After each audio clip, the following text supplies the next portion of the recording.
Okay, if you're running a large organization or even a medium-sized one, you probably feel this tension daily, right? Yeah. Keeping things running smoothly, but also making sure every single dollar spent actually makes sense. So how do you manage that? Control, transparency, compliance, especially when you've got maybe thousands of employees making requests. We're going to dive into something called the purchase requisition workflow, the PR workflow. And honestly, it might be one of the most misunderstood strategic points in finance today. Yeah. Okay, let's unpack this a bit. What is the PR workflow?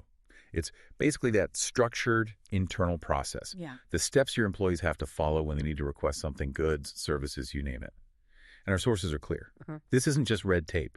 It's really the backbone of spend control. Seriously. Without it, you very quickly run into what's often called maverick spending. Right. You know, people buying things outside of approved contracts, often just because the official way was too slow or complicated. And that definition is really important for you listening. A requisition is purely internal. Think of it as the request, the justification, the internal bridge you cross before you commit taxpayer or company money. Ah, okay, so it's different from a purchase order. Completely different. The purchase order, or PO, that's the external document, that goes to the supplier.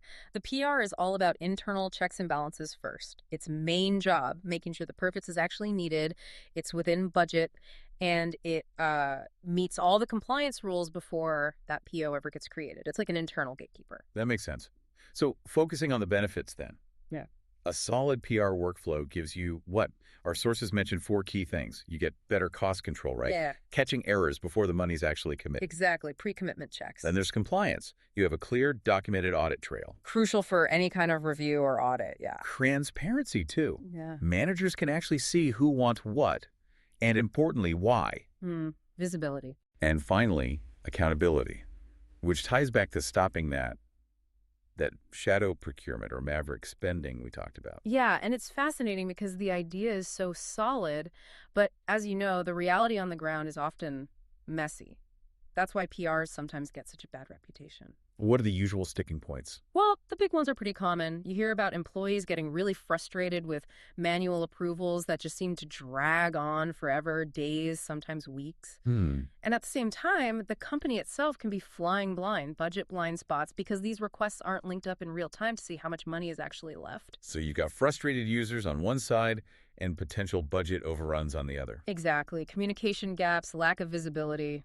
It all adds up. But hang on, if it's so vital for audits and compliance, you can't just automate everything, can you?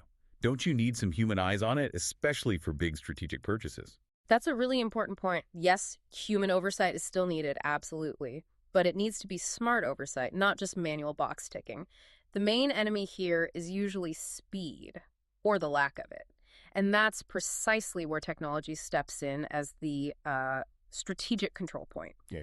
Modern tools transform these requisitions. They stop being static forms and become intelligent, dynamic workflows. Right, so this is where it gets really interesting. Technology isn't just about moving the form along faster. Not at all. We're talking about more than just automated routing. Yeah.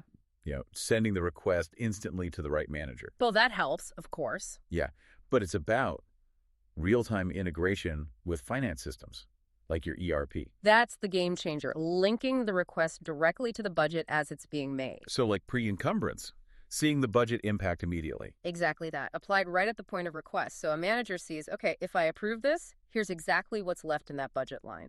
It helps stop accidental overspending early. Wow. And think bigger picture, like risk.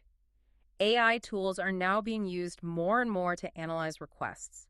They can flag things that look unusual, potentially fraudulent patterns that a human might miss. So it's not just efficiency, it's also security, catching sophisticated fraud attempts. Potentially, yes. Manual systems might miss that one really clever fake invoice in 10,000. Smart systems can spot anomalies much faster. Could save companies huge amounts annually. And you mentioned mobile approvals, too, for speeding things up. Yeah, just getting rid of physical bottlenecks, approving on the go. It all contributes to making the process faster and smoother. So technology makes it fast, makes it smart, but you still need people to actually use the system correctly. How do you get buy-in? That leads right into best practices. Technology is only half the battle. You absolutely need things like standardized, easy-to-use forms. Clear thresholds are also key. You know, a small request for office supplies shouldn't need the same level of scrutiny as a massive software contract. Makes sense. Tiered approvals. Right. But maybe most importantly, education. Explaining to employees why this process matters, how it protects the company, and crucially, how the new technology makes it easier for them. That reduces the temptation to just go around the system. So the big takeaway here seems to be that the purchase requisition, often seen as just bureaucratic paperwork, is actually, well, it's a quiet powerhouse. It really is. Driving efficiency, better spending decisions, better control.